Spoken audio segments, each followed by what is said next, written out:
رحم اللہ من یقرأ الفاتحہ بسم اللہ الرحمن الرحیم الحمد للہ رب العالمین الرحمن الرحیم مالک یوم الدین ایاک نعبد و ایاک نستعین اہدنا الصراط المستقیم صراط الذین انعمت علیہم غیر المغضوب علیہم ولا الضالین بسم اللہ الرحمن الرحیم قل هو اللہ احد الصمد لم یلد ولم یولد بسم اللہ الرحمن الرحیم قل هو اللہ احد الصمد لم یلد ولم یولد بسم اللہ الرحمن الرحیم قل هو اللہ احد اللہ الصمد لم یلد اللهم اغفر للمؤمنين والمؤمنات والمسلمين والمسلمات الأحياء منهم والأموات اللهم تابع بيننا وبينهم بالخيرات إنك مجيب الدعوات إنك على كل شيء قدير برحمتك يا أرحم الراحمين اللهم صل على محمد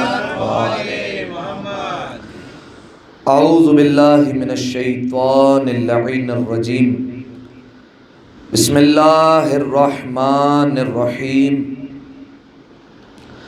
الحمد للہ الذی یخلق ولم یخلق ویرزق ولا یرزق ویطعم ولا یطعم ثم الصلاة والسلام علی عبدک وَنَبِيِّكَ وَصَفِيِّكَ وَرَسُولِكَ وَخِيرَتِكَ مِنَ الْخَلْقِ أَبِي الْقَاسِمِ مُحَمَّدٍ ما صل على محمد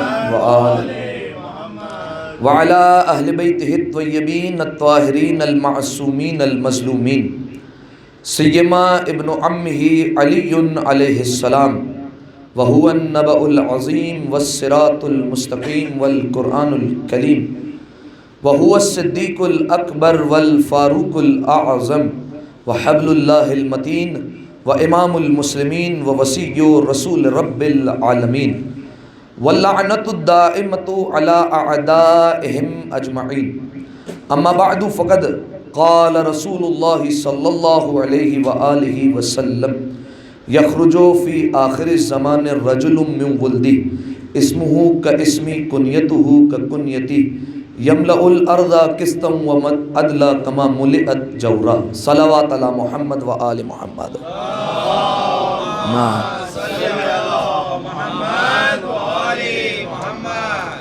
سامعین محترم عزیزان گرامی قدر، آج کی اس بابرکت اور روحانی مجلس اعزاء کے لیے جس حدیث مبارکہ کا انتخاب کیا اسے دراصل پیغمبر اکرم نے ارشاد فرمایا اور اس حدیث میں ایک پیشن گوئی فرمائی ہے۔ ارشاد نبوی ہوتا ہے یخرج فی آخر الزمان رجل من ولدی، آخری زمانے میں ایک مرد خروج کرے گا جو میری ہی نسل سے ہوگا۔ پھر 3 علامتیں اس کی بیان فرمایا کہ اسمہ کاسمی، اس کا نام میرے نام پر ہوگا، کنیتہ کا کنیتی، اس کی کنیت میری کنیت پر ہوگی، رسول اللہ کی کنیت ابو القاسم، ان کی کنیت بھی ابو القاسم ہوگی۔ اور تیسری علامت بیان فرمایا جب وہ خروج کر لے گا یملأ الارض قسطا وعدلا، تو پھر وہ زمین کو عدل و انصاف سے ایسے بھرنا شروع کرے گا کما ملئت جورا، جیسے وہ پہلے ظلم و ستم سے بھری ہوئی ہوگی۔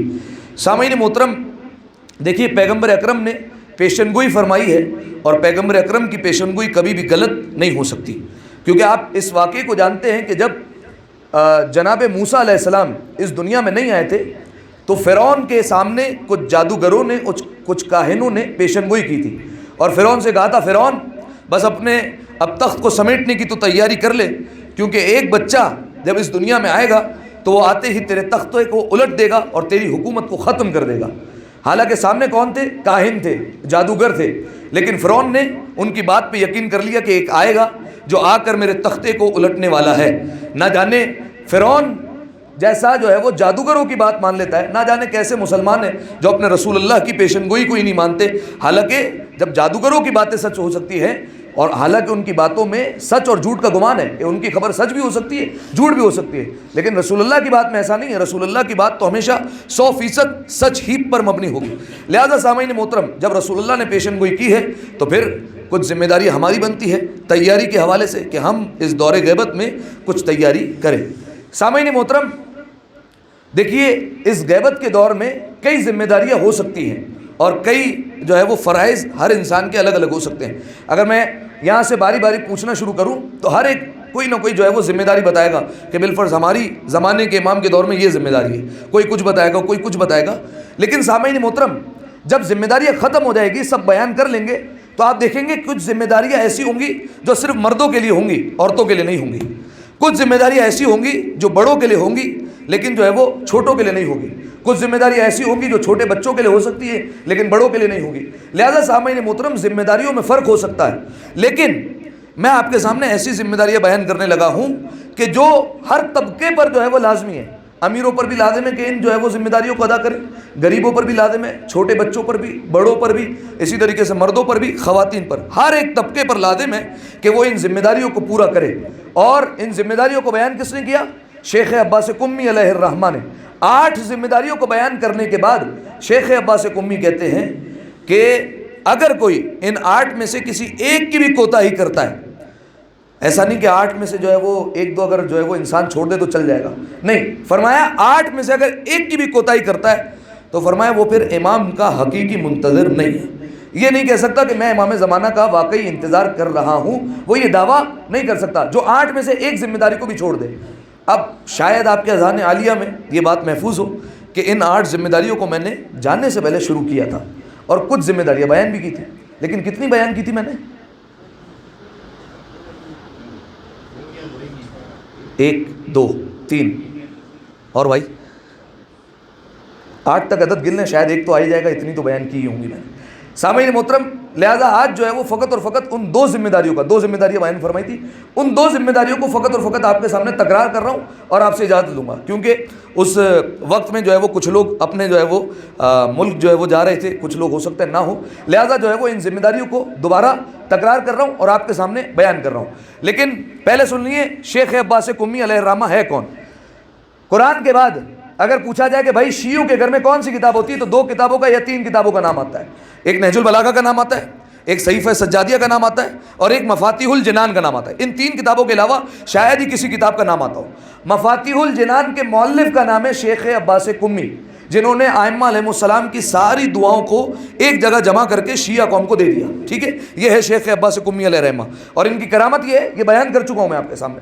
ان کی کرامت یہ تھی کہ جب ان کے سامنے کوئی لا علاج مریض لایا جاتا اور ان سے کہا جاتا کہ بھائی دنیا بھر کے طبیبوں نے, حکیموں نے, حکماء نے, سب نے منع کر دیا ہے کہ اس کا علاج نہیں ہو سکتا, اب صرف دعائیں کرو, وہی دعائیں اسے بچا سکتی ہے اور کوئی آسرا نہیں. تو وہ کہتے تھے کہ ایک جام لے آؤ پانی کا. جب پانی کا ظرف ان کے سامنے لایا جاتا تو پھر اپنی انگلیوں کو اس پانی میں ڈالتے اور گھماتے اور کہتے اسے پلا دو. یقین دیکھ رہے ہیں آپ, پانی میں اپنی انگلیوں کو ڈالتے اور کہتے اسے پلا دو. جب پلایا جاتا تو وہ مریض شفا یاب ہو جایا کرتا تھا. تو پوچھا گیا کہ آپ نے انگلیاں گھماتے وقت نہ کوئی قرآن کی آیت پڑھی ہے, نہ آپ نے کوئی پیغمبر کی حدیث پڑھی ہے, نہ آپ نے کسی امام کی حدیث کا سہارا لیا ہے, نہ آپ نے کوئی دعا پڑھی ہے, تو پھر اسے شفا کیسے مل گئی؟ تو شیخ عباس قمی نے جواب دیا کہ نہ جاننے کتنے برسوں سے آل محمد کی دعاؤں کو ان ہاتھوں سے لکھ رہا ہوں. اگر اللہ ان انگلیوں کے ذریعے سے کسی کو شفا عطا نہ کرے تو ایسے ہاتھوں کا فائدہ کیا ہے. یہ ہے شیخ عباس قمی علیہ الرحمہ. انہوں نے بیان کی 8 ذمہ داریاں. کہ یہ 8 ذمہ داریاں وہ ہیں جنہیں ادا کرنا ہر فرد پر لازم ہے, سب پر, ہر طبقے پر, معاشرے میں جتنے طبقے ہر فرد پر لازم ہے ان ذمہ داریوں کو ادا کرے. سب سے پہلی ذمہ داری جو بیان فرمائی تھی وہ کیا تھی؟ وہ یہی ذمہ داری تھی کہ امام کے دور میں جب تک امام غیبت میں محزون اور رنجیدہ رہنا, غمگین رہنا. کیوں غمگین رہنا؟ کیوں غمگین رہے ہم؟ ائمہ علیہ السلام نے فرمایا, اچھا دیکھیے یہ جتنی ذمہ داریاں بیان کی ہے ایسا نہیں کہ اپنی طرف سے خود ساختہ بیان فرما دی, یہ ساری کی ساری ذمہ داریاں روایتوں سے ہی نکالی ہیں. ٹھیک ہے, تو ائمہ علیہ السلام نے بیان فرمایا کہ غیبت کے دور میں پہلی ذمہ داری ہے محزون اور رنجیدہ رہنا, غم زدہ رہو, یعنی دل میں آپ کے ایک غم ہونا چاہیے. کس چیز کا غم؟ ایک مثال سے سمجھیے, اگر کسی کا کوئی اپنا بچھڑ جاتا ہے, دور چلا جاتا ہے, کسی کا باپ چلا گیا, کسی کا بیٹا چلا گیا, ان کی آنکھوں سے اوجھل ہو گیا, اب یاد آئے گا, بیٹے کو یاد کر کے غمگین ہوں گے, باپ کو یاد کر کے غمگین ہوگا, انسان غم زدہ ہو جائے گا, غم کو محسوس کرے گا. فرمایا کیسے ہو سکتا ہے کہ باپ دور چلا جائے تو باپ کا غم محسوس کرتے ہو, ایک امام 1400 برس سے تمہارے سامنے سے غائب ہے, تمہیں اس کا غم نہیں ہوتا؟ یہ کیسے ہو سکتا ہے؟ لہذا سامعین محترم, اور خاص طور پر فرمایا کہ عید کے موقع پر یاد کرو, کیونکہ عید کے موقع پر اپنوں کی بڑی یاد آتی ہے. کاش عید کے موقع پر ہمارے والد صاحب ہمارے ساتھ ہوتے, کاش میرا بیٹا ساتھ ہوتا, کاش ہمارا بھائی ساتھ ہوتا. فرمایا خوشی کے موقع پر زیادہ یاد آیا کرتی ہے انسان کو, ٹھیک ہے. اور 4 عیدیں مسلسل بیان کی کہ ان 4 عیدوں پر تو لازمی دعائے ندوہ پڑھنی ہے, کیونکہ دعائے ندوہ کا مطلب کیا ہے؟ ندوہ یعنی فریاد کرنا, رونا. آپ جا کر دعائے ندوہ کے جملے تو پڑھیے.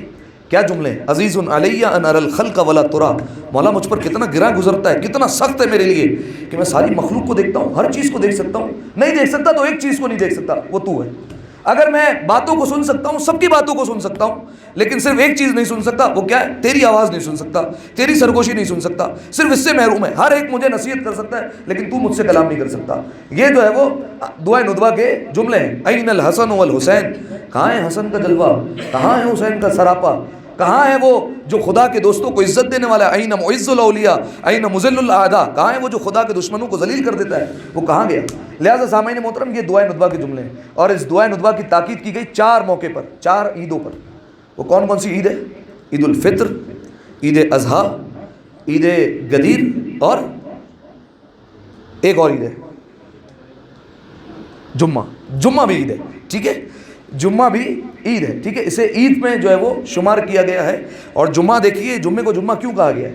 جمعے کو جمعہ کہا ہے اس لیے گیا ہے کیونکہ اس دن سب مل کر عبادت کرتے ہیں, ایک جگہ جمع ہو کر عبادت کرتے ہیں. اور ایک علت یہ ہے کہ پروردگار عالم نے ولایت علی کا عہد لیا تھا. سارے جب ولایت علی کے عہد پر جمع ہو گئے تو اس لیے اس دن کو جمعہ کہا گیا. سارے کے سارے اس عہد پر جمع ہو گئے. شاید علی کے کسی دشمن کو پتا تھا کہ علی کی ولایت پر لوگ اس دن جمع ہوئے, اسی لیے اس نے جمعہ بدھ کے دن پڑھا دیا تھا, شاید ہو سکتا ہے. لہذا سامعین محترم, پہلی ذمہ داری غم زدہ رہنا, غمگین رہنا. امام نہیں ہے, امام آنکھوں سے اوجھل ہے, انسان جو ہے وہ سینے میں غم محسوس کرے, ٹھیک ہے, یہ پہلی ذمہ داری. دوسری ذمہ داری جو آپ کے سامنے بیان کی تھی وہ کیا ہے؟ دوسری ذمہ داری ہے اپنے ایمان کو سالم رکھنا, اپنے ایمان کو بچا کر رکھنا. چوتھے امام کا قول ہے, فرمایا آخری زمانے میں صبح سے لے کر شام تک ہاتھوں پر انگارہ لے کر کھڑا ہونا آسان ہوگا, لیکن اپنے ایمان کو بچانا مشکل ہوگا. یعنی ایک بندہ صبح سے لے کر شام تک آپ کے سامنے ہاتھوں پر انگارہ لے کر کھڑا ہو جائے, جلتا ہوا کوئلہ اس کے ہاتھ میں ہو, اور ایک بندہ صبح گھر سے نکلا شام واپس آیا حالت ایمان میں بھی آ گیا, آپ کہیں گے اس نے زیادہ مشکل کام کیا ہے امام کی نگاہ میں. امام کہیں گے اس نے مشکل کام کیا ہے, یہ کام تو کچھ نہیں تھا اس کے سامنے. کیوں؟ آخری زمانے میں مومن گھر سے نکلے گا مومن, آئے گا واپس کافر. ایک حدیث ایک مجلس میں عرض کی آپ کے سامنے, چھٹے امام نے کیا فرمایا؟ آخری زمانے کی کیا حالت ہوگی؟ اپنے چاہنے والے کہیں گے فی این واد سلکا, کہاں چھپ کر بیٹھ گئے, لم یولد, ابھی تک پیدا ہی نہیں ہوئے, نہیں آئیں گے وہ اب, او ہلاکا, یا اگر پیدا ہو بھی گئے تو ہلاک ہو گئے, اب نہیں آنے والے, ان کا دور پلٹ کر نہیں آتا. یہ چھٹے امام نے فرمایا آخری زمانہ ایسا ہوگا. ایک روایت سن لیجئے اور میں اس کے بعد جو ہے وہ بات کو سمیٹوں گا, طویل روایت ہے تھوڑی سی, اور اس روایت کو بیان کیا جناب جابر نے, ٹھیک ہے. جناب جابر نے بیان کیا آخری زمانے کے حالات کو, ٹھیک ہے. جناب جابر نے ایک خواب دیکھا, ٹھیک ہے. دیکھیے آپ کہیں گے خواب حجت نہیں ہوتی مولانا صاحب, دیکھیے خواب حجت نہیں ہوتی, لیکن اگر اس کی تصدیق امام کر دے تو پھر وہ خواب حجت بن جایا کرتا ہے, ٹھیک ہے. اب جناب جابر نے خواب دیکھا. جناب جابر آئے مسجد کوفہ میں, ٹھیک ہے, مسجد کوفہ میں وارد ہوئے. امیر المومنین نماز کے لیے محراب میں پہنچ چکے ہیں فجر کے وقت, ساری مسجد بھری ہوئی ہے اور مسجد میں سارے نمازی. اب دیکھیے ہوتا کیا ہے, جو جیسے آئے گا, جو جتنا بعد میں آئے گا آخر میں کھڑا رہے گا, یہی ہوتا ہے نماز میں. جناب جابر رسول اللہ کے سب سے بوڑھے صحابی ہیں, ٹھیک ہے, اور وہ صحابی جنہیں رسول اللہ نے کہا تھا کہ میرے 5ویں بیٹے سے ملاقات کرو گے سلام پہنچا دینا. جناب جابر کا احترام سب جانتے ہیں. جیسے ہی جناب جابر آئے سب لوگوں نے رستہ دینا شروع کیا, صفیں ہٹنا شروع ہوئی. جناب جابر نے صفوں کو عبور کرتے ہوئے آئے اور آ گئے پہلی صف تک. پہلی صف تک آتے تو ٹھیک تھا, عبور کر کے محراب میں اتر گئے امیر المومنین کے پاس. لوگوں نے تعجب کرنا شروع کیا, کیا آج جابر علی کو ہٹا کر نماز پڑھائیں گے؟ جابر کیوں اتر گئے محراب میں؟ جناب جابر نے کہا یا علی غضب ہو گیا. کہا جابر کیا بات ہے؟ کہا مولا ایک خواب دیکھ لیا, اور خواب عجیب سا دیکھ لیا ہے. اور دیکھیے خواب میں کیا ہوتا ہے, ہم خواب دیکھتے ہیں ترتیب ہوتی ہے, فلاں بندہ دبئی میں گیا, پھر گاڑی میں بیٹھا, پھر ادھر گیا, پھر ادھر گیا, پھر ادھر گیا. خواب میں ایک ترتیب ہوتی ہے. جناب جابر نے ایسا خواب نہیں دیکھا. جناب جابر نے خواب دیکھا 7 منظر دیکھے. یعنی ایک ویڈیو ہم دیکھتے ہیں, ویڈیو میں ترتیب ہوتی ہے, ٹھیک ہے, ویڈیو میں ایک مسلسل چل رہا ہے, یہ ہو رہا ہے. البم میں ترتیب نہیں ہوتی, ایک تصویر کہیں کی ہے سالگرہ کی, دوسری تصویر میت کی آ گئی, تیسری تصویر جو ہے وہ شادی کی آ گئی. البم میں ترتیب نہیں ہوتی. لہذا جناب جابر نے 7 منظر ایسے دیکھے. خواب کوئی ایسا نہیں دیکھتا, لیکن جناب جابر نے خواب دیکھا 7 منظر بدل لیں. جناب جابر نے فوراً مولا کو جیسے ہی 7 منظر بتائے, مولا نے کہا جابر تو نے خواب کہاں دیکھا, تو نے تو آخری زمانے کے حالات دیکھ لیے ہیں، اور 7 منظر بیان کیے، 7 منظر مولا نے اس کی تعبیر بتائی، اور اس کے بعد فرمایا جابر جب 7واں ہو جائے تو پھر سمجھنا میرے بیٹے کا ظہور بہت قریب ہے، اتنا قریب ہے کہ لوگ گھر سے نکلیں گے تو یہ امید نہ رکھے کہ کب صبح ہو رہی ہے کب شام ہو رہی ہے. یعنی کیا مطلب؟ صبح بندہ نکلا، اسے یہ امید نہیں رکھنی چاہیے کہ وہ شام میں گھر پلٹ کر آئے گا. نہیں، ہو سکتا ہے صبح گھر سے نکلے، رستے میں یہ اعلان ہو جائے مکہ پہنچو ڈائریکٹ امام کے پاس، ٹھیک ہے، 1-2 قدم بڑھائے گا سیدھا مکہ مولا کے پاس. رات میں سویا گھر پر، امید نہیں رکھے کہ رات کو سوئے گا تو صبح دفتر ہی جانا ہے. نہیں، رات میں خواب دیکھا، ہو سکتا ہے سیدھا جو ہے وہ رات سوتے سوتے سیدھا اٹھ کر مکہ جانا پڑ جائے. فرمایا اتنا ظہور قریب ہو جائے گا. ٹھیک ہے، اب آپ دیکھیے ان حالات میں سے کون کون سے پورے ہو چکے ہیں. ایک دفعہ صلوات پڑھیں گے مل کر بآواز بلند، اللہم صلی علی محمد. جناب جابر نے 7 منظر دیکھے. پہلے 7 منظر سنیے، چھوٹے چھوٹے منظر.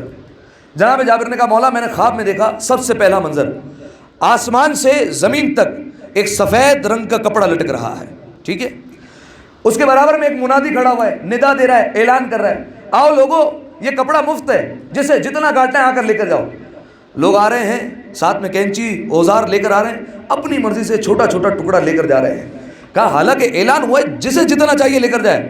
کہا کوئی پورا کپڑا لے کر نہیں جا رہا، سب ٹکڑے لے کر جا رہے ہیں، اعلان بھی ہوا ہے مفت ہے. آپ جانتے ہیں پرانے زمانے میں سونے چاندی سے زیادہ قیمتی کپڑا ہوا کرتا تھا.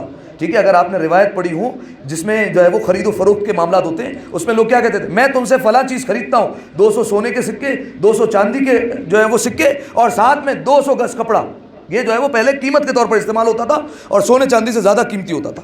لہذا کہا اعلان ہو رہا ہے، قیمتی کپڑا لٹک رہا ہے سفید رنگ کا، لیکن لوگ آ رہے ہیں اپنی مرضی سے کپڑا کاٹتے ہیں لے کر چلے جاتے ہیں، کوئی پورا نہیں لے رہا. ایک منظر. ابھی جابر غور کر ہی رہے تھے، دوسرا منظر آ گیا. کہا مولا میں نے دوسرا منظر دیکھا. دوسرا منظر یہ تھا کہ 2 پنجرے ہیں، دونوں سونے کے ہیں، اور ان دونوں پرندوں سے بڑی خوبصورت آواز آ رہی ہے، چہچہانے کی آواز آ رہی ہے. دیکھیے یہ والی موسیقی روح کی غذا ہے. ٹھیک ہے، وہ پیانو ویانو روح کی غذا نہیں ہے، یہ موسیقی کو روح کی غذا بنایا گیا ہے. گرتے ہوئے آبشار، پتے جو ہے وہ ہوا کی مدد سے ہلتے ہوئے، اور یہ پرندوں کی چہچہاٹ، یہ جو ہے وہ موسیقی روح کی غذا ہے. لہذا کہا 2 پنجرے دیکھے، دونوں سونے کے ہیں، دونوں سے بڑی خوبصورت آواز آ رہی ہے. جابر کہتے ہیں اتنی خوبصورت آواز کن پرندوں کی؟ کہتے ہیں میں قریب گیا، جیسے ہی قریب پہنچا دیکھا پرندے وہ پنجرے جو ہے وہ خالی ہیں. دوسرا منظر. ٹھیک ہے، یہ منظر یاد رکھیے گا، جب میں تعبیر بیان کروں گا تو میرے ذہن سے خود نکل جاتے ہیں. ٹھیک ہے، آپ سے پوچھ لوں گا میں. تیسرا منظر یہ ہے، فرمایا کہ ایک تالاب ہے. ٹھیک ہے، دور سے بڑا اچھا نظر آ رہا ہے، ایک سوئمنگ پول ہے، دور سے بہت اچھا نظر آ رہا ہے، بہت اچھی اس میں جو ہے وہ ٹائلز لگی ہوئی ہیں، بڑا جو ہے وہ دور سے چمک رہا ہے، بہت خوبصورت جو ہے وہ اس کو بنایا گیا ہے. کہا جیسے ہی قریب پہنچا تو کیا دیکھا کہ اس تالاب میں جو ہے وہ پانی ہونے کے بجائے کچرا جمع ہے. ٹھیک ہے، یعنی اسے مینٹین نہیں کیا گیا، اس میں کائی جمی ہوئی ہے، گھاس اگ چکی ہے، اور پورا گندا پڑا ہوا ہے. دور سے بڑا خوبصورت نظر آ رہا تھا. جابر ابھی غور کر رہے تھے، منظر بدل گیا، چوتھا منظر آ گیا. کہا چوتھا منظر ہے، ایک طرف جو ہے وہ صحت مند گائے ہیں، ایک طرف جو ہے وہ بیمار گائے ہیں. صحت مند جو گائے ہیں اس کے جو ہے وہ دودھ کے تھن بھرے ہوئے ہیں، اور جو کمزور گائے ہیں ان کے دودھ کے تھن خالی ہیں. ہونا کیا چاہیے تھا، لوگ آتے صحت مند گائے سے دودھ نکالتے، لیکن لوگ صحت مند گائے کے پاس جانے کے بجائے کمزور گائے کے پاس آ رہے ہیں، اور اسی سے جو ہے وہ تھن کو کھینچے جا رہے ہیں، دودھ نکالے جا رہے ہیں. ٹھیک ہے، 4 منظر. 5واں منظر، پھر منظر بدل گیا. 5واں منظر یہ آیا کہ 2 طرح کے لوگ ہیں. کچھ طرف جو ہے وہ ایک طرف صحت مند لوگ کھڑے، ایک طرف جو ہے وہ بیمار لوگ کھڑے. ہونا کیا چاہیے تھا، صحت مند آتے بیمار کے پاس عیادت کے لیے، حال احوال پوچھنے کے لیے، بھائی کیسے ہو کیا رہا ہے، بیمار جا رہے ہیں صحت مند کے پاس. ٹھیک ہے، کتنے منظر ہو گئے، 5 منظر ہو گئے. پھر منظر بدل گیا. منظر بدلا. منظر میں اب دیکھا کہ ایک جانور ہے، اس کے 2 سر ہیں، 2 سر ہے تو 2 منہ ہیں. وہ جانور دونوں منہ سے کھا رہا ہے، لیکن کمال کی بات ہے کھائے جا رہا ہے لیکن اس کا پیٹ نہیں بھر رہا ہے. پھر منظر بدل گیا. 7واں منظر دیکھا، ایک شخص درمیان میں کھڑا ہے، اس طرف بھی تالاب ہے، اس طرف بھی تالاب ہے. ادھر جو ہے وہ سونے کا تالاب ہے، ادھر جو ہے وہ چاندی کا تالاب ہے. ٹھیک ہے، وہ چاندی کے نہیں، تانبے کا تالاب ہے، معذرت، تانبے کے تالاب سے وہ پانی نکال کر اس تالاب میں ڈالتے جا رہا ہے. ٹھیک ہے، لیکن وہ اتنا بھرا ہوا ہے کہ یہ خالی نہیں ہوتا، اور یہ اتنا گہرا ہے کہ بھرتا نہیں ہے. 7 منظر. ٹھیک ہے، اور درمیان والا جو بندہ ہے وہ بھی مشین کی حرکت سے بالکل تیزی سے جو ہے وہ ڈالے جا رہا ہے، لیکن نہ یہ خالی ہو رہا ہے نہ یہ بھر رہا ہے. 7 منظر دیکھے. جب 7 منظر دیکھے، مولا نے کہا جابر تو نے منظر کہاں دیکھے ہیں، تو نے خواب کہاں دیکھا ہے، تو نے تو آخری زمانے کے حالات دیکھ لیے ہیں. کہا مولا کیسے حالات؟ فرمایا سن جابر. اب دیکھیے جیسے ہی مولا نے کہا آخری زمانے کے حالات ہے، جتنے لوگ مسجد کوفہ میں تھے سارے کے سارے تڑپنے لگے. کہ قائم کے زمانے کی حالات مولا ہمیں بھی بتائیے، ہم بھی سننا چاہتے ہیں۔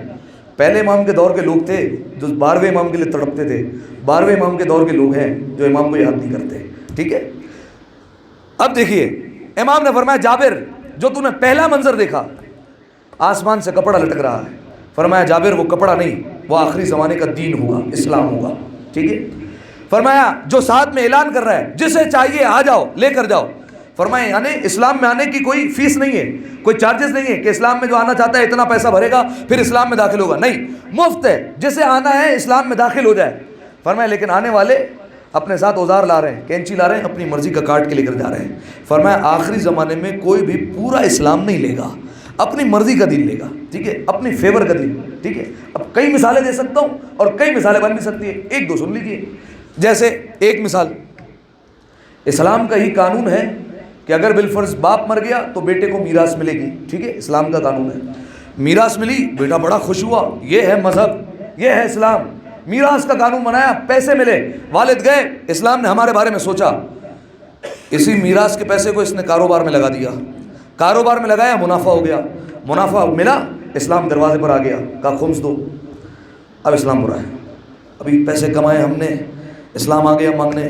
اسلام کون ہوتا ہے مانگنے والا، ہم سے کیوں تقاضا کر رہا ہے، ہم کیوں پانچواں حصہ نہیں۔ کئی ایسے شیعہ ہوتے ہیں جو خمس نکالتے نہیں ہیں، جنہوں نے آج تک زندگی میں خمس نہیں نکالا، اللہ کرے یہاں ایسا نہ ہو، لیکن کئی ایسے لوگ ہوتے ہیں جو ہے خمس جو ہے وہ پرواہ ہی نہیں۔ حالانکہ واجبات میں سے، مالی واجبات میں سے جناب سیدہ سلام اللہ علیہا کا حق ہے، تبرہ کر رہے ہیں ہم بھائی، ٹھیک ہے، یاد رکھیے گا اس بات کو، ہم تبرہ کر رہے ہیں ان لوگوں پر جنہوں نے جناب سیدہ کا حق چھینا تھا، ٹھیک ہے، جنہوں نے جناب سیدہ کا حق غصب کر لیا تھا، ٹھیک ہے، اس کے بعد جو ہے وہ تبرہ بھی جو ہے وہ کر رہے ہیں، ٹھیک ہے، تبرہ کیجئے، بے شک جو ہے وہ ان کی طرح تو کوئی نہیں ہو سکتا، لیکن ساتھ میں انسان یہ بھی سوچے کہ بھائی یہ ہم بھی تو جناب سیدہ کا حق لے کر بیٹھے ہوئے ہیں، یہ اولاد سیدہ کا ہی تو حق ہے جو ان تک پہنچانا ہے، ٹھیک ہے، یہ ہماری ذمہ داری ہے کہ ان کے دروازے پر جا کر پہنچا کر آئیں۔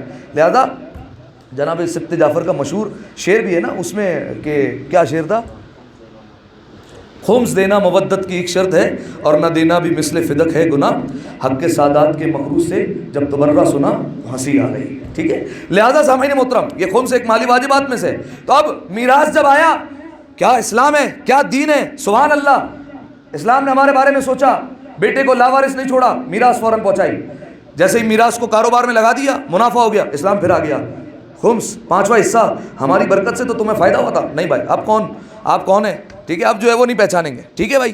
تو کئی لوگ ایسے ہوتے ہیں جو اس مالی واجبات سے بہت پیچھے ہیں، ٹھیک ہے، تو کوشش کیجئے جنہوں نے ادا نہیں کیا وہ لازمی جو ہے وہ اسے ادا کریں، ٹھیک ہے۔ ایک بات، دوسری مثال بھی سن لیجئے، دیکھیے جہاں اسلام نے والدین کے حقوق بیان کیے وہاں جو ہے وہ بچوں کے حقوق بھی بیان کیے، ٹھیک ہے۔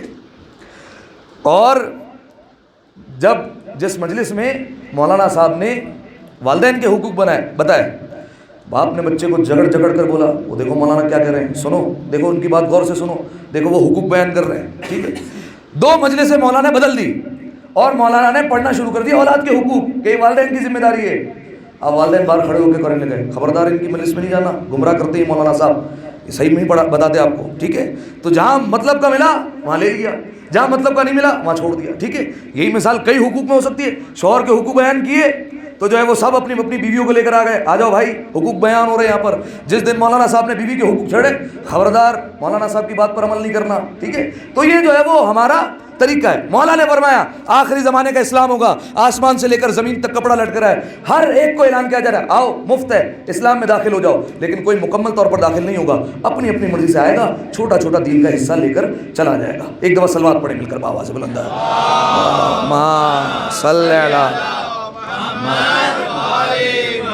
جزاکم اللہ۔ آپ کی صلوات بتا رہی ہے، بات پہنچ رہی ہے۔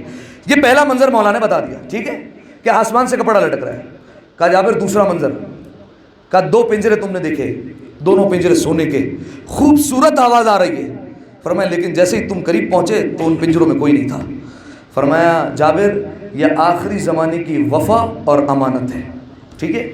دور سے بڑا کہا جائے گا فلاں بندہ بڑا وفادار ہے، بڑا امانت دار ہے، جو وعدہ کرتا ہے پورا کرتا ہے، اس کے پاس کچھ امانت رکھو جو ہے وہ یہ واپس لوٹا دیا کرتا ہے۔ فرمایا ایسے دعوے ہوں گے، لیکن جب انہی کے سینوں میں جھانک کر دیکھو گے تمہیں کچھ نہیں ملے گا، نہ وفا ملے گی نہ امانت ملے گی، دونوں چیزیں نہیں ملے گی، ٹھیک ہے۔ ایسا ہی ہے، وعدہ کرتے ہیں مکر جاتے ہیں، ٹھیک ہے۔ دلوں میں الفت علی ولی کی، عمل کی جھولی ہے پھر بھی خالی، دلوں میں الفت، علی ولی کی عمل کی جھولی ہے پھر بھی خالی، جواب کیا دیں گے مرتضیٰ کو زبان دے کر مکر گئے ہیں۔ لہذا سامعین محترم، وفا اور امانت، فرمایا سب دعویٰ کریں گے یہ وفادار ہے، یہ امانت دار بھی ہے، لیکن کوئی جو ہے وہ نہ وفادار ہوگا نہ امانت دار ہوگا۔ منظر پھر بدل گیا، تیسرا منظر آ گیا۔ تیسرا منظر دور سے بڑا سوئمنگ پول خوبصورت نظر آ رہا ہے، فرمایا بڑا مینٹین ہے، لیکن جب قریب جا کر دیکھا تو اندر کچرا پڑا ہے۔ کیا فرمایا مولا نے سنا؟ پہلے اپنے طبقے پر بیان کر رہا ہوں، بعد میں آپ پر آؤں گا۔ فرمایا یہ آخری زمانے کے علماء ہیں، ٹھیک ہے؟ دور سے بھائی بڑے جو ہے وہ اچھے نظر آئیں گے، ابا کبا امامہ سب سیٹ ہوگا، بہت اچھے نظر آئیں گے، لیکن انہی کے سینوں میں اگر جھانک کر دیکھو گے نہ علم ملے گا، نہ علم ملے گا، نہ تقویٰ ملے گا، نہ صبر ملے گا، کچھ نہیں ملے گا۔ آج ایسے آ گئے یا نہیں آ گئے؟ آج ایسے ممبر پر بیٹھ گئے یا نہیں بیٹھ گئے؟ کئی لوگ ہیں نا جو مولا کا ممبر استعمال کر کر مولا کو بھونک رہے ہیں، ایسے ہیں نہیں لوگ ہیں مولا کے خلاف بات کرتے ہیں، ایسے ہیں نہیں ہیں جو زہیر ابن کین کو سنی صحابی کہتے ہیں، ایسے ہیں یا نہیں ہیں؟ ایسے ہیں بالکل۔ ایسے لوگ نہیں ہیں جو یہ کہتے ہیں کہ فلاں فلاں فلاں کے تعلقات امیر المومنین سے بہت اچھے تھے، ایسے لوگ ہیں یا نہیں؟ بالکل ہیں، ٹھیک ہے؟ تو یہ ممبر کو استعمال کیا جا رہا ہے، یہ علماء کے آخری حالات ہوں گے۔ فرمایا دور سے دیکھو گے بہت جو ہے وہ تقویٰ متقی پرہیزگار کی منزل پر نظر آئیں گے، لیکن جب قریب جا کر دیکھو گے ان کے سینوں میں کچھ نہیں ملے گا تمہیں۔ تین منظر ہو گئے، چوتھا منظر آ گیا۔ چوتھا منظر کیا تھا؟ گائے والا، جزاک اللہ۔ فرمایا ایک طرف صحت مند گائے، ایک طرف بیمار گائے، لوگ اس کے پاس جانے کے بجائے بیمار گائے کے پاس آ رہے ہیں، اسی سے دودھ نکالے جا رہے ہیں۔ فرمایا یہ آخری زمانے کے حکمران ہوں گے، وہ جانتے ہوں گے امیروں کے پاس سب کچھ ہے، لیکن ان پر ٹیکس عائد کرنے کے بجائے غریبوں پر مانیں گے، ٹھیک ہے؟ سب کچھ غریبوں کے لیے ہوگا، ساری چیزیں غریبوں کے لیے، ہر چیز غریبوں کے لیے ہوگا۔ فرمایا امیروں کو جو ہے وہ ٹیکس کے لیے پابند کرنے کے بجائے وہ غریبوں کے پاس جائیں گے اور انہی سے جو ہے وہ ساری چیزیں لیں گے، ٹھیک ہے؟ یہ چار ہو گئے۔ پانچواں کیا تھا؟ پانچواں ایک طرف صحت مند لوگ، ایک طرف بیمار لوگ۔ فرمایا ہونا یہ چاہیے کہ بیمار لوگ کے پاس صحت مند آتے، لیکن الٹا ہو رہا ہے، بیماروں کو جانا پڑ رہا ہے۔ فرمایا کیا ہے؟ فرمایا یہ بھی آخری زمانے کے امیر اور غریب ہیں۔ فرمایا جو امیر ہوں گے ان کے پاس کچھ شرعی حقوق ہوں گے، شرعی مال ہوگا، خمس، صدقہ، ان پر واجب ہے، ان پر واجب ہے کہ پہنچائے، لیکن یہ غریبوں کو اپنے دروازے پر بلائیں گے کہ آؤ ہمارے پاس آ کر لے کر جاؤ۔ ان پر لازم نہیں کہ آپ سے آ کر لے، آپ پر لازم ہے کہ آپ جاؤ اور خود ان کے دروازے پر جا کر پہنچا کر آؤ۔ لہذا فرمایا کہ پانچواں منظر، فرمایا آخری زمانے کے جو ہے وہ غریب اور امیر کی عکاسی کرتا ہے کہ غریبوں کو جانا پڑے گا اور اپنا حق مانگنا پڑے گا ان سے۔ اور دیکھیے صرف مانگنا نہیں پڑتا، ذلیل بھی ہونا پڑتا ہے، رسوا بھی ہونا پڑتا ہے۔ 5 ہو گئے۔ چھٹا، فرمایا چھٹا ہے ایک جانور دو منہ دونوں سے کھا رہا ہے لیکن پیٹ نہیں بھر رہا۔ فرمایا یہ آخری زمانے کے تاجر ہوں گے، بزنس مین، کاروباری لوگ، ٹھیک ہے؟ فرمایا حلال طریقے سے بھی کما رہے ہوں گے، حرام طریقے سے بھی کما رہے ہوں گے، لیکن پیٹ نہیں بھر رہا ہوگا۔ فرمایا ہر طریقے سے کما رہے ہیں، یہ نہیں دیکھ رہے، یہ دیکھ رہے ہیں صرف مال آنا چاہیے، چاہے حلال طریقے سے آئے چاہے حرام طریقے سے آئے، دونوں طریقے سے لے رہے ہیں، لیکن ان کا پیٹ نہیں بھرے گا، حرص اتنی ہوگی، ہوس اتنی ہوگی۔ اور آخری منظر، فرمایا جابر جب یہ ہو جائے 7واں تو پھر فرمایا کہ سمجھ لینا کہ میرے بیٹے کا ظہور انتہائی قریب ہو گیا۔ فرمایا وہ کیا؟ درمیان میں ایک شخص کھڑا ہے، ادھر کے تالاب سے پانی نکال کر ادھر ڈال رہا ہے، لیکن نہ یہ خالی ہو رہا ہے نہ وہ بھر رہا ہے۔ فرمایا یہ جو درمیان میں کھڑا ہے یہ کون ہے؟ ملک الموت ہے یہ۔ فرمایا اس طرف جو تالاب ہے یہ دنیا ہے، اس طرف جو ہے وہ آخرت ہے۔ فرمایا تیزی سے اٹھا کر ادھر سے ادھر پھینک رہا ہوگا، ٹھیک ہے؟ لیکن نہ یہ خالی ہو رہا ہے، اتنا گہرا کنواں ہے، اور یہ اتنا جو ہے وہ گہرا ہے کہ یہ بھر ہی نہیں رہا، ٹھیک ہے؟ آپ دیکھیے پرانے زمانے میں لوگ کیسے مرتے تھے، بیچارہ اونٹ پر جا رہا تھا، اونٹ کو تیز دوڑا رہا تھا، گر گیا، مر گیا، ایک بندہ مرا۔ آج جہاز میں سفر کیا، کریش ہوا، 500 بندے گئے، ٹھیک ہے؟ ملک الموت کا آخری زمانے میں کام بہت بڑھ جائے گا، ٹھیک ہے؟ اور مولا نے فرمایا جب یہ پورا ہو جائے تو سمجھ جانا کہ پھر میرے بیٹے کا ظہور انتہائی قریب ہے، ٹھیک ہے؟ آپ جانتے ہیں یہ علامت ہو گئی، پوری نہیں ہو گئی، ساری کی ساری ہو گئی، مطلب امام کے زمانہ کا ظہور انتہائی قریب ہے، کسی وقت بھی جو ہے وہ آ جائیں گے مولا، ٹھیک ہے؟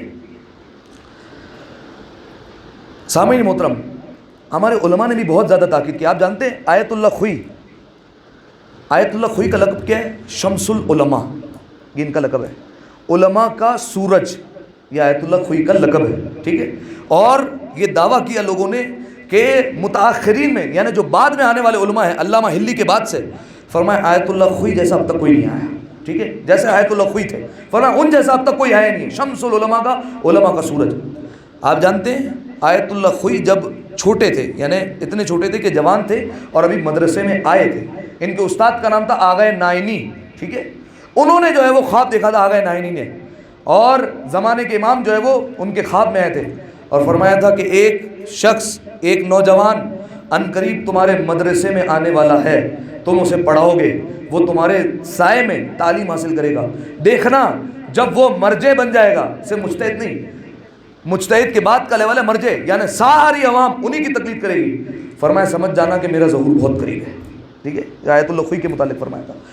آیت اللہ خوئی مرجع ہو گئے، گزر بھی گئے، اب آیت اللہ سیستانی کا دور آ گیا، لہذا زمانے کے امام کا ظہور انتہائی قریب ہو سکتا ہے۔ ایک دو صلوات پڑھے مل کر بآواز بلند،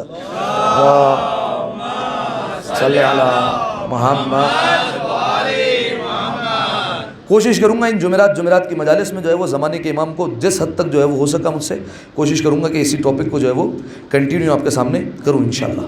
سامعین محترم، دیکھیے زمانے کے امام کے لیے آمادہ اگر ہونا ہے، اگر بچوں کو آمادہ کرنا ہے تو اس میں سب سے زیادہ کردار والدین کا ہوتا ہے، اور اس کی بہترین مثال کربلا۔ آپ دیکھیے کربلا میں مائیں کس طریقے سے اپنے بچوں کو تیار کر رہی تھی اپنے امام وقت کے لیے۔ سامعین محترم، روایت والی عرض کرتا ہوں، لیکن آج مجھے جناب ام کلثوم کے مصائب پڑھنے کا کہا گیا ہے۔ وہ شہزادی جن پر بہت کم رویا جاتا ہے، بہت کم جن کے مصائب پڑھے جاتے ہیں، بہت کم جو ہے وہ ان پر گریہ کیا جاتا ہے، حالانکہ ان کے بھی مصائب بہت ہیں، لیکن تاریخ کی روایات میں کچھ کمی ہے، روایت کم پہنچی، اسی لیے کم پڑھا جاتا ہے۔ سامعین محترم، میں آپ کے سامنے چند مصائب بیان کرنا چاہتا ہوں، سنیے گا اور محسوس کیجیے گا اگر گریہ کر سکے تو۔ کون ہے یہ جناب ام کلثوم؟ یہ وہ شہزادی کہ جن کے گھر پر امیر المؤمنین نے آخری رات گزاری تھی۔ علی جیسا مولا آخری دن افطار کرنے آیا ہے جناب ام کلثوم کے گھر، 19 رمضان المبارک۔ کچھ مصائب سن لیجیے بس۔ امیر المومنین آئے، دسترخوان پر بیٹھے، آپ دیکھیے محسوس کر سکیں گے اگر کسی بیٹی کے گھر باپ چلا جائے تو بیٹی کا ارمان یہ ہوتا ہے کہ باپ کے سامنے ہر چیز رکھ دے۔ اب آپ سوچیں ام کلثوم جیسی بیٹی ہو، علی جیسا باپ ہو، ہر چیز جانتی ہے ام کلثوم، لیکن ساتھ میں یہ بھی جانتی ہے کہ میرا بابا اتنی غذائیں نہیں کھاتا۔ جناب ام کلثوم نے دسترخوان پر صرف 2 غذائیں رکھی ہیں، ایک دودھ کا پیالہ رکھا ہے، ایک طرف نمک رکھا ہے۔ امیر المومنین نے فوراً دیکھتے ہی فرمایا ام کلثوم تم اپنے بابا کو نہیں جانتی، تمہارے بابا نے کبھی زندگی میں ایک ساتھ 2 غذائیں جمع نہیں کی ہے، تمہارا بابا کبھی بھی 2 غذائیں ایک ساتھ نہیں کھاتا ہے۔ عزادارو، امیر المومنین نے کہا ام کلثوم ایک غذا اٹھا لو۔ بیٹی کا دل تھا، بیٹی نے چاہا نمک اٹھا لے تاکہ بابا دودھ سے افطار کر لے، لیکن علی جیسا مولا تھا کہ بیٹی دودھ کا پیالہ اٹھا لو، یہ نمک یہی رکھ جاؤ، علی اس سے افطار کر لے گا۔ امیر المومنین نے افطار کیا۔ جناب ام کلثوم کہتی ہے میرے بابا کی یہ رات بڑی بے چینی والی رات تھی، میرے بابا عبادت کرتے تھے، بار بار صحن خانہ میں آتے تھے، آسمان کی طرف دیکھ کر کہتے تھے ہاں یہ وہی رات ہے، ہاں یہ وہی رات ہے جس کا علی سے وعدہ کیا گیا ہے۔ پھر علی جاتے ہیں مصلی پر، پھر آتے ہیں، پھر آسمان کی طرف دیکھ کر کہتے ہیں انا للہ و انا الیہ راجعون۔ عزادارو، امیر المومنین نے فجر کی نماز کی تیاری کی، امیر المومنین چلنا چاہتے ہیں، بیٹی نے دیکھا کہ مرغابیاں راستے میں آئی، اپنی منکاروں میں ابا کے دامن کو تھام لیا، مولا کا راستہ روکا۔ جناب ام کلثوم نے کہا بابا میرا دل بڑا گھبرا رہا ہے، بابا بابا آج کسی اور کو بھیج دے تاکہ وہ نماز پڑھا لے۔ امیر المومنین نے کہا نہیں بیٹی، آج تیرے بابا کی ملاقات ہے، آج رب حقیقی سے ملنا ہے، بس عزادارو۔ جناب ام کلثوم نے پوچھا بابا یہ آپ کا راستہ کیوں روک رہی ہے؟ امیر المومنین نے کہا بیٹی یہ میرا نوحہ پڑھ رہی ہے، یہ میرے مصائب پڑھ رہی ہے۔ اے ام کلثوم اگر میرے بعد ان کے دانے پانی کا انتظام کر سکو تو انہیں اپنے پاس رکھنا، ورنہ آزاد کر دینا۔ میں ہاتھوں کو جوڑ کر کہوں گا مولا کوفہ کے جانوروں کی پیاس کا اتنا خیال ہے، یہی 61 ہجری ہوگی، یہی کوفہ ہوگا۔ ارے آپ کی پوتی سکینہ اسی کوفے میں پانی کا سوال کرے گی، ارے کوئی تماچے مارے گا، کوئی تازیانے مارے گا، اجرکم اللہ اجرکم الزہرا، شہزادی کوئی کوئی کم نہ دے. خدا ان آواز بلند کرنے والوں کو سلامت رکھے, ان کی آوازوں پر رحمت نازل کرے. چھٹے امام کی دعا ہے, مولا دعا کیا کرتے تھے, اللہم ارحم تل خسر خط اللتی کانت لنا. پالنے والے ان آوازوں پر رحم فرما جو ہمارے غم میں بلند ہوتی ہے. بس عزادارو, امیر المومنین گھر سے چلے. عزادارو, یہ کون سی رمضان ہے؟ 19 رمضان 40 ہجری کا کوفہ ہے, جب علی اپنی بیٹی کے مہمان تھے. ایک وقت وہ بھی آیا کہ جب جناب ام کلثوم کو اسی کوفہ میں اسیر کر کے لایا گیا, جناب زینب نے دور سے کوفے کا دروازہ دیکھا, کہا شیمر ہمیں کوفہ مت لے جا. شیمر نے ایسا جملہ کہا کلیجہ پھٹ جاتا ہے. کہا زینب اب تک خود کو شہزادی سمجھتی ہو؟ ارے ہماری قیدی ہو, جیسے لے جائیں گے ویسے چلنا ہوگا. کوفے میں آئے, پتھر برسنا شروع ہوئے. ام کلثوم کو بابا کا زمانہ یاد آیا. نجف کی طرف دیکھ کر کہا بابا ایک وقت وہ تھا جب آپ میرے مہمان تھے, ارے جب میرے سر پر چادر تھی. بابا دیکھیے کیا وقت آ گیا, آج آپ کی بیٹی کے سر پر چادر نہیں. بابا میرے قدموں میں کانٹے چبھے ہیں, بابا میرے قدموں سے خون جاری ہے. اجرکم اللہ اجرکم الزہرا. بس عزادارو, شہزادی نے ایک جملہ یہاں کہا تھا, ایک جملہ کربلا میں کہا. کب؟ حسین, آخری 2 جملے. حسین خیام کے باہر سے گزر رہے ہیں. زینب کہتی ہے اونو محمد کل ایسے جنگ کرنا جیسے جعفر طیار لڑتے تھے, ایسے جنگ کرنا جیسے حیدر کرار لڑتے تھے. بیٹا ماموں پر جان نثار کر دینا. حسین کچھ آگے بڑھے. ایک خیمے میں لیلا کہہ رہی تھی اکبر آپ کے بغیر میرا جی نہیں لگتا, اکبر آپ کے بغیر میں جی نہیں پاؤں گی, لیکن اکبر بابا پر وقت آ جائے تو خود کو قربان کر دینا. ایک ماں کہہ رہی تھی قاسم بابا کی وصیت ہے بیٹا جیسے ہی چچا پر وقت آئے قربان کر دینا. ایک ماں جولے کو ہلا ہلا کر کہہ رہی تھی اصغر کل میں حسین پر کیا قربانی کروں, ارے میری ایک بچی ہے جو بہت چھوٹی ہے جس سے جہاد ساکت ہے, اور ایک تو ہے, ارے تو گھٹنیوں بھی نہیں چل سکتا, ارے میں کس سے قربان کروں گی. حسین نے کہا رباب کل اصغر ایسا جہاد کرے گا جو اکبر کے جہاد سے بڑا ہوگا. اے رباب سکینہ کا وہ جہاد ہوگا جو شام کو فتح کر لے گا. بس عزاداروں کچھ آگے بڑھے. ایک بی بی کے خیمے سے رونے کی آواز آئی, روتے روتے کہتی جا رہی تھی پروردگارا میری تو کوئی اولاد ہی نہیں ہے, ارے میں کسے قربان کروں گی. عزاداروں حسین رونے لگے. اس سے پہلے حسین خیمے میں جاتے, عباس تیزی سے خیمے میں آئے. کہا اے بہن ام کلثوم آپ فکر نہ کیجئے, ارے آپ کا بھائی عباس اپنے آپ کو قربان کر دے گا. جناب ام کلثوم نے کہا ام البنین کی طرف سے کون قربان ہوگا؟ کہا میرے 3 بھائی میری ماں کی طرف سے قربان ہوں گے, میں آپ کا اپنی جان قربان کر دوں گا, آپ کی طرف سے قربانی دوں گا. یہی وجہ ہے کہ جب شام سے رہائی ملی شہداء کے سر آنے لگے.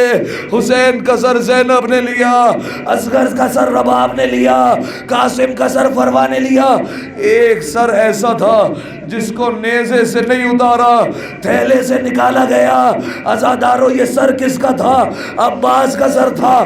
کیوں نیزے پر بلند نہیں ہوتا تھا؟ 2 روایتیں ہیں. ایک روایت عباس کے سر پر اتنے گرز مارے تھے کہ وہ نیزے پر سنبھلتا نہیں تھا, اور دوسری روایت امام سجاد نے کہا ارے پوچھنے والوں کیا پوچھتے ہو کہ وہ سر کیوں بلند نہیں ہوتا تھا, ارے جس بھائی نے اپنی بہنوں کو گھر میں بے بکرا نہ دیکھا ہو وہ بازاروں اور درباروں میں کیسے دیکھے گا. بس عزادارو عباس کا سر آیا, پوچھا اس کی وارثہ کون ہے؟ جناب ام کلثوم اٹھی, کہا لاؤ میرے بھائی کا سر مجھے دے دو, میرے بھائی نے میری طرف سے قربان.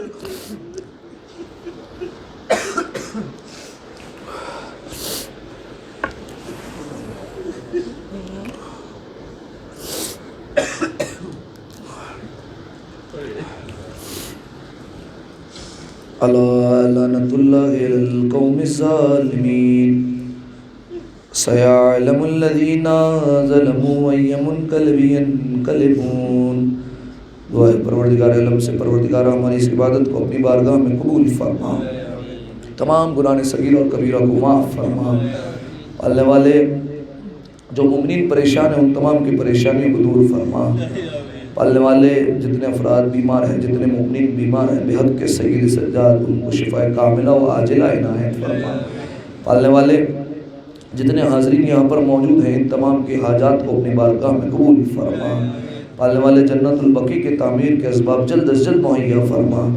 تمام مقامات مقدسہ کی حفاظت فرما، تمام مقامات مقدسہ کی زیارت نصیب فرما، زمانے کے امام کے ظہور میں تعجیل فرما، ہمیں ان کے اعوان و انصار میں شمار فرما۔ ماتم حسین۔